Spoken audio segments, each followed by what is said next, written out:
Olá, meus queridos irmãos, minhas queridas irmãs, bem-vindos mais uma vez ao nosso programa Testemunho de Fé. Aqui quem fala é o Padre Paulo Ricardo. Quero acolher você nesse programa que nós fazemos todas as semanas para refletir a respeito da Palavra de Deus que a Igreja nos proporciona a cada domingo. Nós estamos no terceiro domingo da Quaresma e a liturgia da Palavra desse domingo quer nos ensinar que Deus nos salva, Deus faz tudo para nos salvar. Mas se nós não nos convertermos, nós iremos perecer. É exatamente esta a frase que recorre no Evangelho desse domingo. Trata-se do Evangelho de São Lucas, capítulo 13, versículos de 1 a 9. Jesus repete esta frase 2 vezes. Eu vos digo, se não vos converterdes, ireis morrer todos do mesmo modo. Qual é a notícia? O que é que Jesus está ensinando nesse evangelho e que a liturgia da palavra está tentando transmitir? Bom, eu vou fazer um resumo popular aqui e depois nós vamos investigar para ver se é isso mesmo, né? É aquela famosa história. O fulano nadou e terminou morrendo na praia. Mais ou menos é isso que Jesus está dizendo. Deus faz muitas coisas para nos salvar, né? Deus faz coisas maravilhosas para nos salvar. No entanto, se nós não correspondemos com fé, a gente termina perecendo. Do que adianta Jesus morrer na cruz, derramar o sangue dele por nós, nos dar a igreja com os seus mártires, com os seus doutores, essa história fantástica da Igreja Católica, para que depois eu, presunçoso, né, que não faz penitência, não muda a mentalidade, não crê, eu termine morrendo na praia. Imagina que tragédia, né? Uma vida inteira de bom católico, etc, etc, para você terminar indo para o inferno. Que coisa, hein? Acho que não vale a pena. Então, vamos lá. Vamos ver o que é que Jesus está nos ensinando. Vamos começar. Eu vou deixar o Evangelho por último. Vamos começar na primeira leitura. Na primeira leitura, nós temos aquela aparição de Deus na sarça ardente para Moisés. E Deus, né, diz para Moisés que ouviu o clamor do povo, né? Diz assim no versículo 7. Eu vi a aflição do meu povo que está no Egito e ouvi o seu clamor por causa da dureza dos seus opressores. Sim, conheço os seus sofrimentos. Desci para libertá-los da mão dos egípcios e fazê-los sair daquele país para uma terra boa e espaçosa, uma terra onde corre leite e mel. Deus se importa conosco. Deus está vendo que nós vamos perecer. E isso é uma das coisas difíceis de transmitir para a humanidade hoje em dia. As pessoas acham que está tudo de boa. Quer dizer, a gente apresenta Jesus como Salvador, mas o sujeito não abraça Jesus como Salvador. Sabe por quê? Porque ele não acha que ele está perecendo, ele não precisa de Salvador. Deus vê a nossa opressão. Deus vê que nós precisamos de Salvador. Deus vê que nós somos escravos do diabo, que nós somos escravos do pecado, que nós somos escravos da morte e o que é pior, não é uma morte qualquer. É a morte física nesse mundo e a morte eterna no outro mundo. Deus toma a iniciativa. Ele se importa com o seu povo. Existem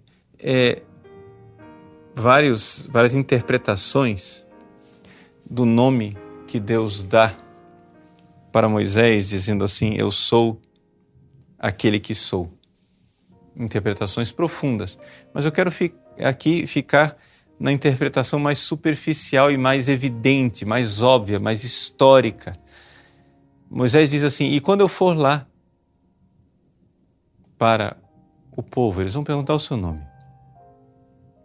Bom, simplesmente diga: eu sou aquele que está aí com vocês. Eu sou uma presença.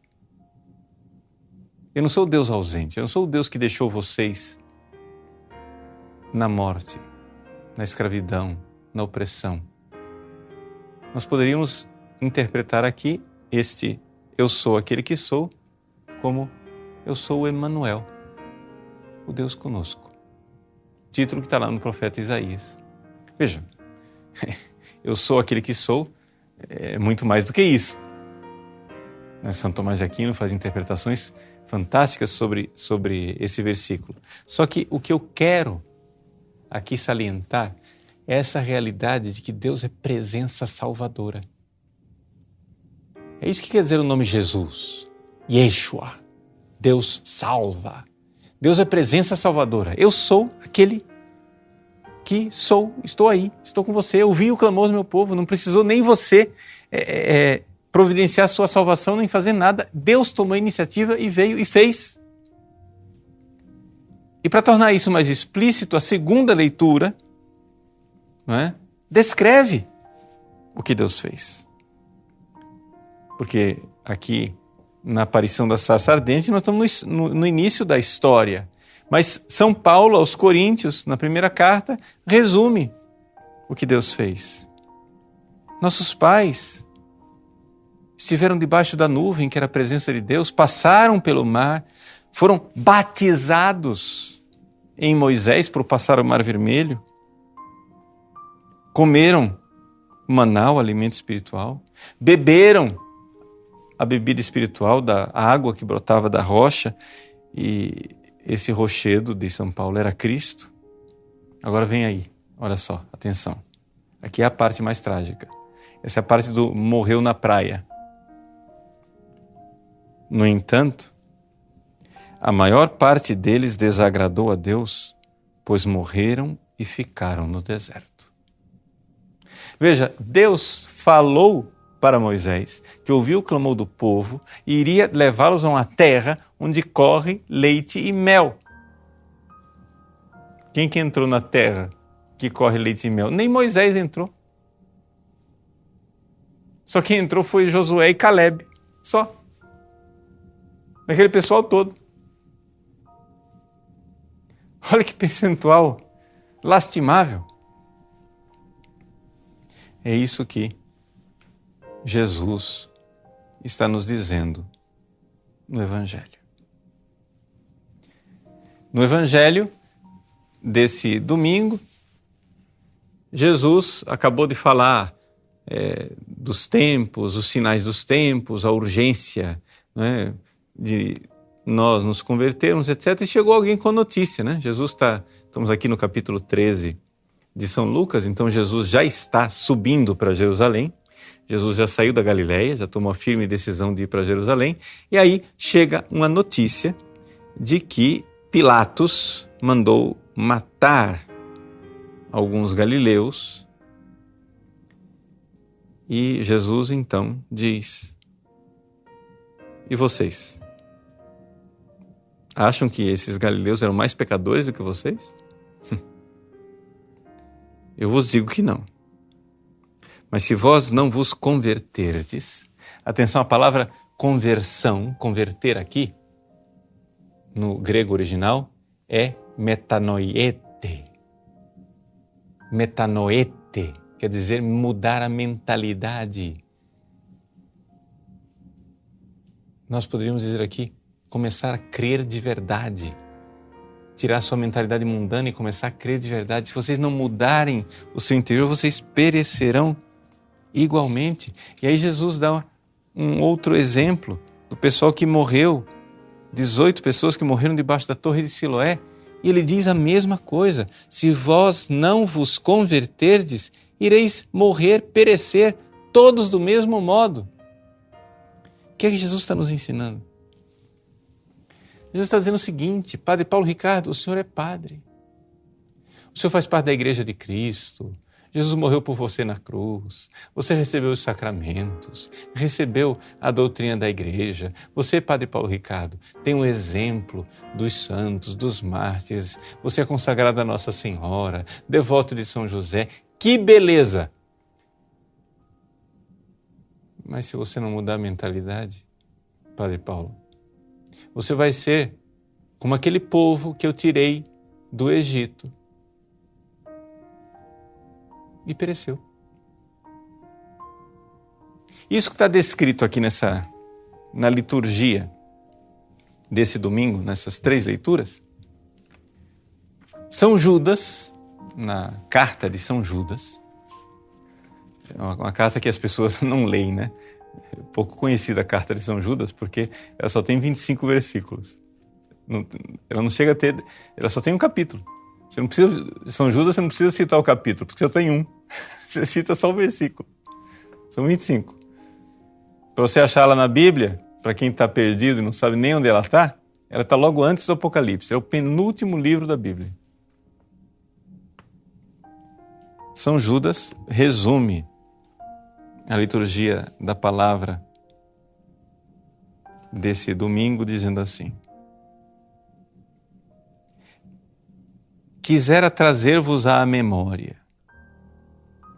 embora saibais todas essas coisas, o Senhor, depois de ter salvo o povo da terra do Egito, fez em seguida perecer os incrédulos. Num versículo está dito tudo. Mas eu cito aqui este versículo 5 de São Judas, evidente que é capítulo 1, né? Porque só tem um capítulo, versículo 5 de São Judas, por quê? Porque aqui está dito por que é que essas pessoas pereceram. Porque elas eram incrédulas. Pisteusantas. Ou seja, não foram crentes, não creram, deixaram de crer. Meus irmãos, esta é a metanoia que todos nós precisamos na Quaresma, essa é a conversão. Se nós não fizermos, iremos perecer. Nós precisamos dar passos na fé. Nós precisamos caminhar, como diz a carta aos Hebreus, como se víssemos o invisível. Por quê? Porque, é claro, a nossa vida neste mundo é uma quaresma permanente. Nossa vida nesse mundo é uma travessia no deserto. Tudo bem, tem graças divinas. Deus abre o mar vermelho, Deus nos dá o maná, Deus faz brotar a água do rochedo, Deus nos dá codornizes, etc, etc. No entanto, é sempre deserto, cara. Não pense que você está num hotel de 5 estrelas em Cancún. Deus dá graças, e que coisa maravilhosa as graças que Deus dá, mas é sempre um mundo de provações. Esse mundo aqui é sempre muito aquém daquilo que nós gostaríamos que ele fosse. Nós gostaríamos de uma felicidade muito superior. E o que é que acontece? Você não crê em Deus, não crê no amor de Deus, não crê que Ele está do seu lado, que Ele está verdadeiramente se importando com você, apesar disso ser uma travessia no deserto. Porque veja o que é que aconteceu com o povo no deserto. Eles foram libertados do faraó, libertados da escravidão de Satanás, libertados da morte eterna, mas como tinha um deserto no meio antes de chegar na Terra Prometida, os caras começam a murmurar e a dizer: Deus nos tirou do Egito para nos fazer morrer no deserto. Olha a incredulidade, olha a falta de fé em Deus, a falta de fé na promessa de Deus. Deus prometeu que iria introduzi-los na Terra Prometida. Deus prometeu que iria fazer isso, mas eles não creram. Então, a carta de São Judas diz com muita simplicidade: depois de ter salvo o povo da terra do Egito, né? Depois, e salvou realmente, o que é que ele fez? Permitiu que perecessem, porque eles não tiveram fé. Deus te dá um tubo de oxigênio para você atravessar uma câmara de gás. São e salvo. Aí você, sem fé, corta o tubo. Olha que legal. E depois reclama que pereceu no caminho. Ou seja, Deus está nos prometendo o céu, mas a travessia desse mundo é no deserto.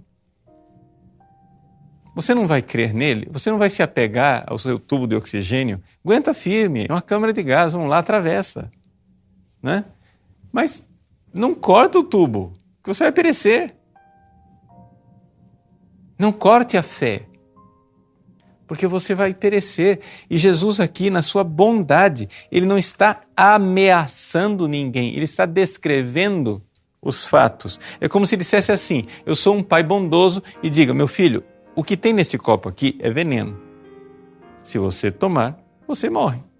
É o que Deus fez lá no paraíso com Adão e Eva.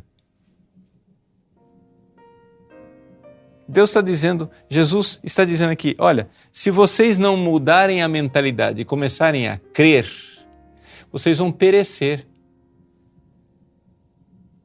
É uma bondade infinita, é uma caridade enorme de Jesus para conosco. Ele está dizendo, cara, não vai dar certo. Você quer, né, servir a Deus e servir ao mundo. Você quer o céu e quer um paraísozinho aqui na terra. Não. Nessa terra você tem deserto, tenha fé, eu te dou maná, eu te dou bebida espiritual, eu te dou codornizes, mas não te dou o hotel de 5 estrelas em Cancún. Isso não tem. Mas não tem para você e não tem para os incrédulos, não tem para os maus, não tem para ninguém. E aí então Jesus nos coloca a belíssima parábola de que apesar dessa urgência, Deus está tendo paciência conosco. A parábola da figueira. Nos outros evangelhos sinóticos, essa parábola não aparece como parábola. Parece o gesto profético de Jesus secar a figueira. Mas aqui não, aqui é uma parábola em que um homem tinha uma figueira plantada na sua vinha. Ele foi lá procurar figos e não encontrou. Reclamou. Já fazia 3 anos que ele estava procurando o figo e o figo nada. Aí vem bonito. O agricultor lá, o vinhateiro, intercede e diz, dá um tempo. Dá um tempo para nós, porque faz assim, deixa ela ainda esse ano. Eu vou cavar em volta dela, vou colocar adubo. Se ela não der fruto, você corta. Então, meus irmãos, Deus está nos dando tempo para essa conversão. Para que nós realmente mudemos a nossa mentalidade. Tenhamos fé. A Quaresma é para isso.